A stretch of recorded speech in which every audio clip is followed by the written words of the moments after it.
Today I will be sharing with you some information about Japanese maple scale identification and management. Before we begin, I'd like to just let you know what we'll be doing today. We'll talk a little bit about JMS biology, scouting, treatment options, and then a little bit of a summary at the end. If you're not familiar with Japanese maple scale, if you look at the picture to your right, that is going to be your first experience of Japanese maple scale. Basically a tree, perhaps a maple, that looks a little odd. And if you zoom in very, very close, you'll see that it is covered with speckles of white. And those tiny 2 millimeter specks are our Japanese maple scale. So before we begin getting into it, let's talk about some important facts about JMS. This is an armored scale, and armored scales are soft-bodied insects, but they have a secretion that covers them that is a hard wax coating, and that is their armor. So if you take a look at that photo on the right, the soft-bodied insect is in the inside. That's a female with some eggs, and she is protected by this hard wax covering. The wax covering repels water and pesticides in water. So these insects tend to be more difficult to control than soft scales because they have this protection from the elements, from pesticides, from predators, and makes them a little bit more resilient. Just like aphids and other types of insects, these are sucking insects, so they do not chew the plant surface. What they have is a little straw-type mouth part that they penetrate bark cells, and they feed by sucking out the contents of those cells. And so this type of behavior makes them a little bit more difficult to treat, again, because they're not feeding and chewing on the surface of the plant. So contact sprays have to be very specific rather than just being applied to foliage where they might be fed on by like a caterpillar. There are 2 generations of this insect in Tennessee per year. And this is a problem because females can lay a lot of eggs. So they can lay up to 25 eggs.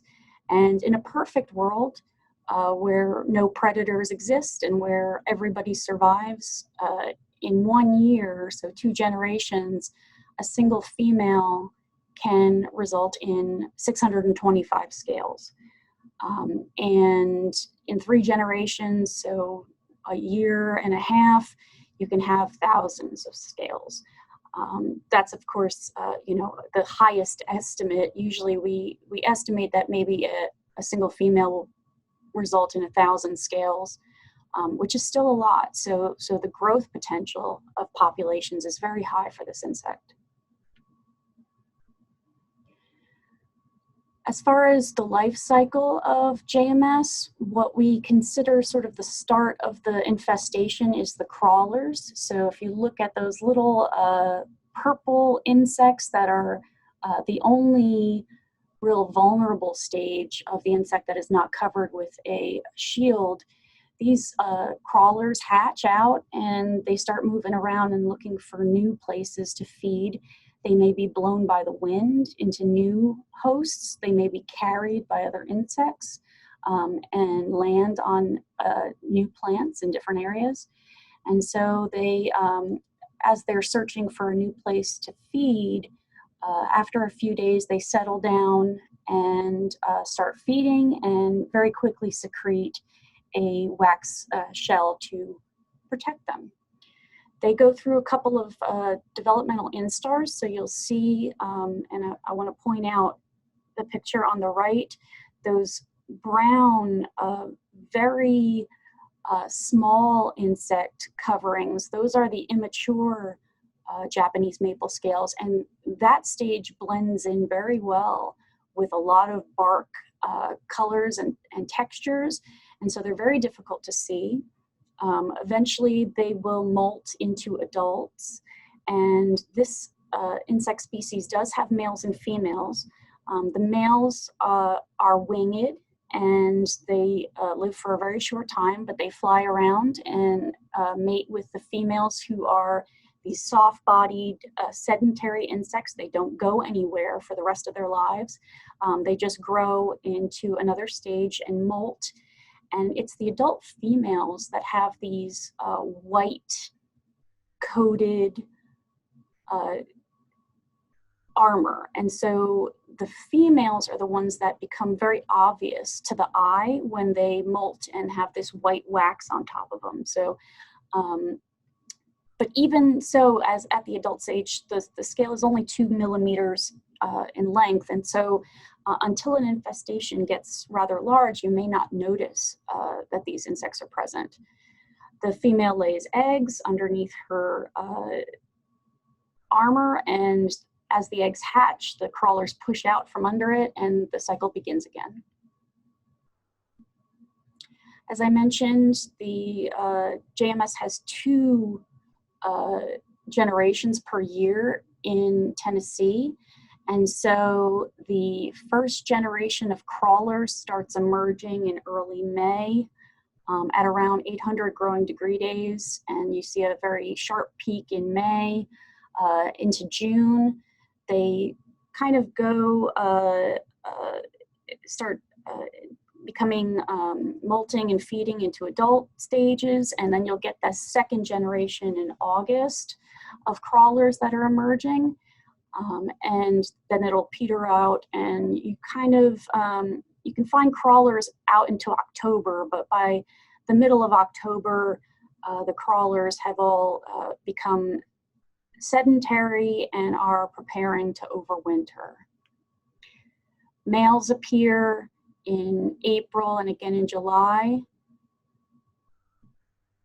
And the significance of this crawler 2-generation extended peak is that we really never have no crawlers over the course of the year. So between about May 6th to October 15th, there's always the possibility of having some crawler activity, and that's 24 weeks. So that's a very long activity period for this insect, and it gives us a couple windows to treat for it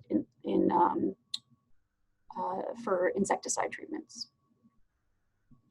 And these are the windows that we'll talk about in future slides for treating for adults, for crawlers in the summer months. So again, to reiterate some more important facts about JMS, the crawler stage is the most vulnerable to insecticides because it has this no wax covering. It's really the only mobile stage that you can target treatments at. If you can disrupt the wax covering, you can make these other sedentary stages vulnerable to pesticides as well as vulnerable to drying out because they are soft-bodied. They don't tolerate dry conditions very well if their armor is disrupted.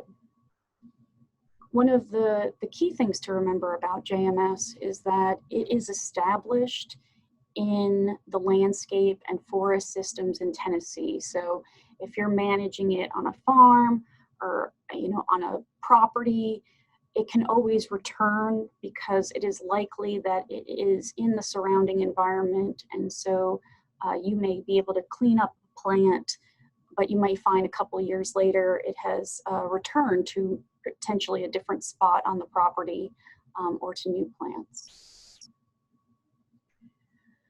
Another challenge for managing JMS is that it has a fairly wide host range. It does prefer smooth-barked trees and shrubs, but that is a lot of different trees that we have in commercial landscapes and production. In Tennessee, the species that we see most often attacked and which have heavy infestations are maples, dogwoods, apples, pears, and cherries. And so those genera are ones to have a focus on when you're scouting. But again, it can appear on many different hosts. So what about scouting? If you're in an area, either a production or a landscape where you've seen this pest before, it's best that you have a scouting plan and really have someone trained who knows what they're looking for. If you were driving past these trees, you may not notice that there's anything wrong with them if you're not, don't have a sharp eye for this type of damage. So this tree from a distance may look okay, but if we take a closer look,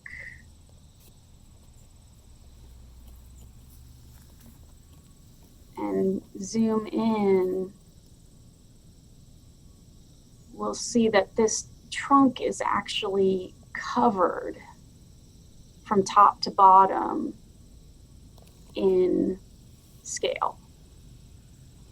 And so as we zoom in, you can see that that's utterly covered with scale. So unfortunately, because of the difficulty of looking at these from afar, you really do need somebody who is trained to know what to look for.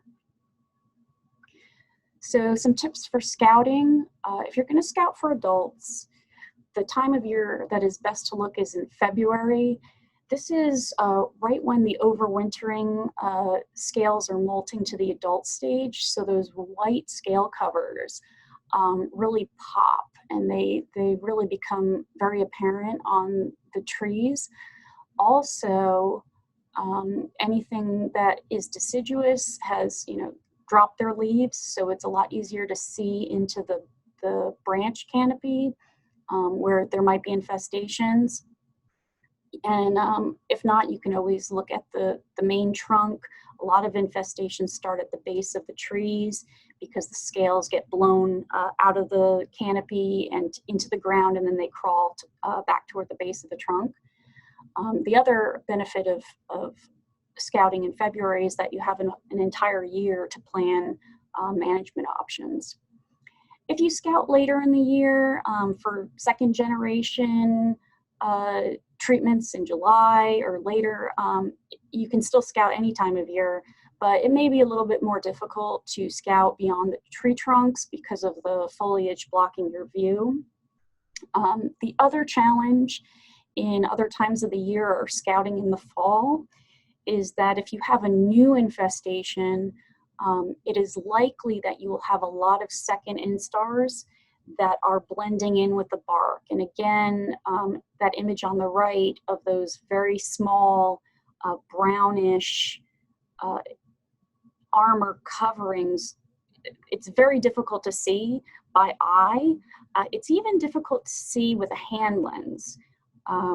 There have been times where I have personally looked at plants that I know that I specifically infested with scale and was not able to see the second instars on the plant and wasn't able to verify that the infestation worked until the following January, February, when they molted into the adult stage, and that wax covering, that white wax was very apparent.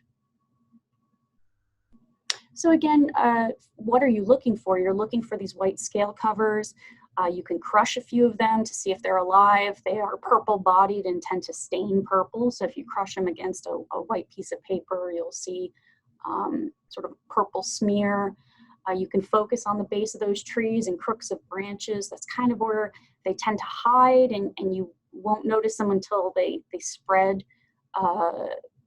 If you are limited in your time and what effort you can put towards scouting, your best bet is to scout high value plants and ones that you know are to be susceptible and that you've seen problems on before. If you are treating plants that will be for sale, it's often a good idea to scout the plants sort of one growing season before you're going to sell them in order to make sure that they are clean. And if they're not, that will give you time to treat them before you plan to sell them. Some additional thoughts on scouting. Scout areas of a farm or a property that you've had prior problems with, or plants with prior infestations. So if you have something in the landscape that you've treated, it's a good idea to go back and make sure that the treatment has stood up, or if you need to apply new treatments.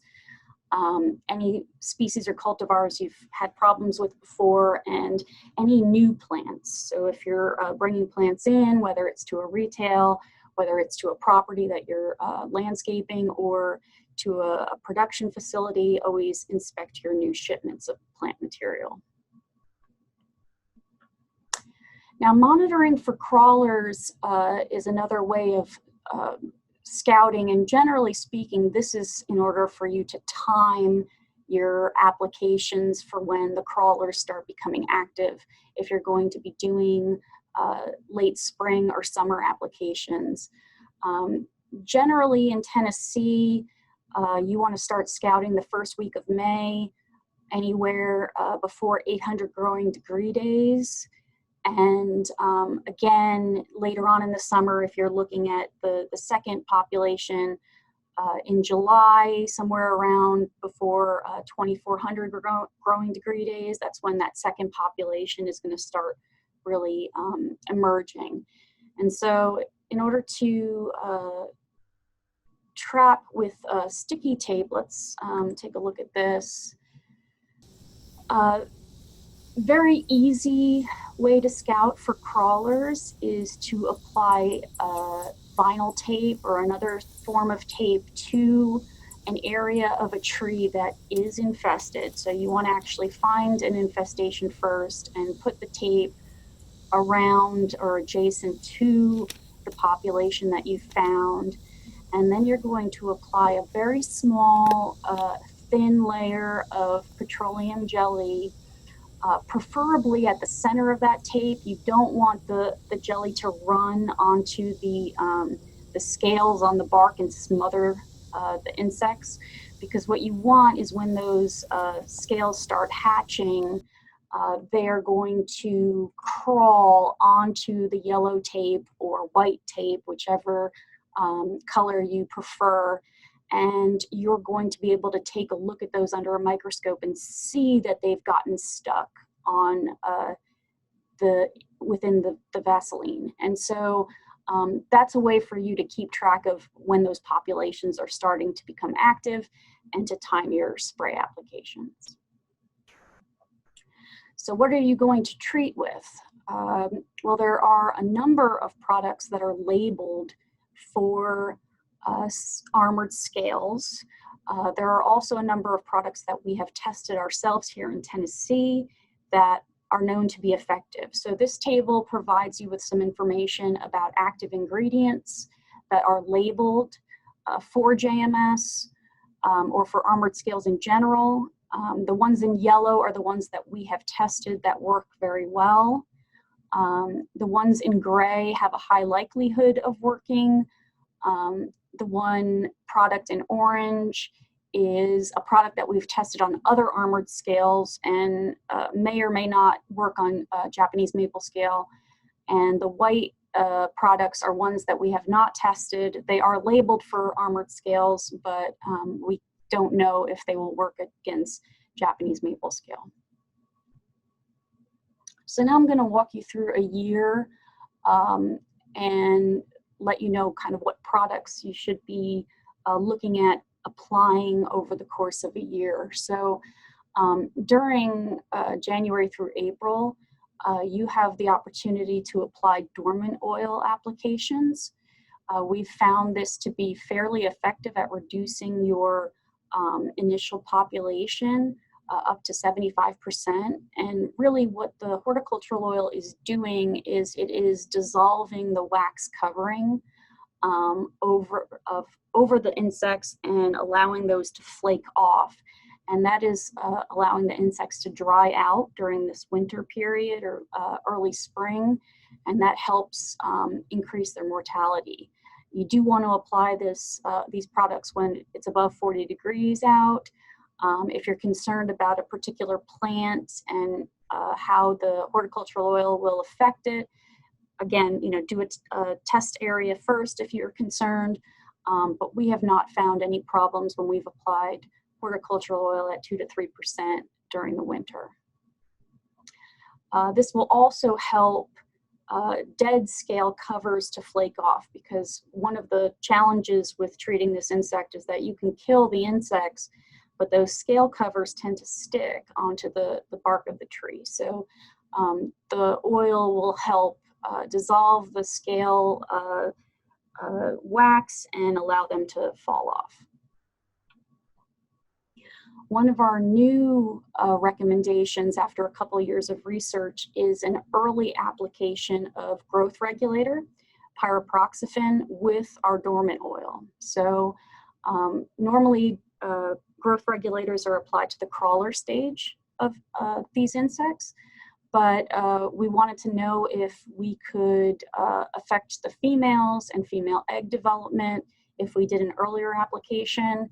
And so what we found is that if you apply the dormant oil with the Pyriproxyfen during March and April, it is a very effective treatment. It prevents the females from making eggs. It prevents the eggs from hatching, and the eggs that do hatch, the crawlers tend not to be able to move around very much, and they don't survive to the next stage. And so a benefit of this is you've got 2 applications in one. So you're applying both the high rate of the oil, which helps dissolve those covers, and then you're getting the added benefit of the Pyriproxyfen. And this is the only data slide I'm going to show you, but this is our work looking at different timings of application from March through April. And the first group of bars is just showing the normal activity period of crawlers when a dormant oil application was applied. So it did reduce the population, but the population is still there and they're still emerging and crawling. Whereas the trees that were treated with the growth regulator and the oil had very few crawlers even active on the trees, and those crawlers did not survive to the next stage. So if you have a plant or one that's like a holly that is not deciduous, where you can't really get good penetration with a spray to the bark, you do have an option of using systemic insecticides. One of the interesting things about this armored scale is that it is susceptible to imidacloprid as a systemic application. Normally, we do not recommend imidacloprid as a treatment for armored scales, but this scale can be controlled and prevented by imidacloprid treatments. It is a very slow acting treatment, so if you already have an infestation, it could take a season before all of the scales die and the covers fall off the tree. But it is pretty effective at preventing crawler establishment. Again, if you need to clean off those scale covers faster, horticultural oil applications are going to help you with that. If you're treating trees for flat-headed apple tree borer with systemic imidacloprid, you generally are adding in that protection for the Japanese maple scale as well. And there are plenty of generic products that are also available in order to make this type of treatment cost effective. Dinotefuran, the trade name is Safari, is also effective as a drench for systemic applications. The only caveat there is that dinotefuran is a shorter lasting active, and so it really doesn't last long enough to protect against the second generation of crawlers, especially in large trees. So what we found is, if you have a very light infestation, you can knock it out with a dinotefuran drench, but larger infestations or areas with adjacent to heavy infestations, Dinotefuran is really not going to give you the protection you need. And again, this is not recommended as a spray. If you do want to target that crawler activity, that first peak, you're going to be applying in May to mid-June, and again in August, the Pyriproxyfen with horticultural oil, this time a very low rate during the summer months, but that little bit of horticultural oil helps to spread the Pyriproxyfen product, and it also, again, helps with, dissolve the waxy coatings of any of the adult or second instar crawlers that are present on the tree trunk. So you do want to keep that oil in there at a very low rate. Again, if you're concerned about damage, you can do some spot treatments and test on the plants before you make a large-scale applications. If you're going to do imidacloprid, you can also do it later on in the early fall. Again, you still want to apply it to plants while they are transpiring, while they still have leaves on the plants, so that they're pulling in the product into their vascular tissue, but you can apply it later on in the year. Again, this would be a good time in the fall to do more dormant oil applications. Again, as I just mentioned, your applications in the late fall, early winter of horticultural oil have a really good chance of making it tough for those insects to overwinter. So it's going to expose the scales to the cold, dry air, and you're going to have a lower population the next year starting out. So just to summarize and give you an idea of what an annual treatment plan might be for our Japanese maple scale management. During the winter months, you can be looking at dormant oil applications. You want to be scouting early in February to see if your pet plants are infested, and that'll give you time to kind of set up what you're going to do for the year. I really strongly recommend the early spring applications to the adult females of the growth regulator and dormant oil. That application is really effective at knocking out the problem, and you're going to get your best coverage during that period before leaf flush, and it also gives you an opportunity to look at what the trees, how the trees are looking later on in the year, and gives you opportunities to do additional applications of product.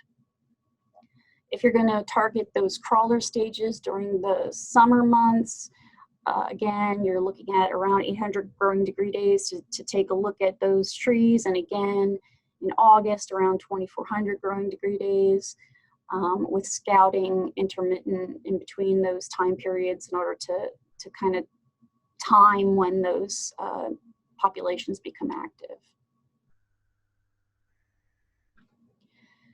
Just want to end with some additional management tips.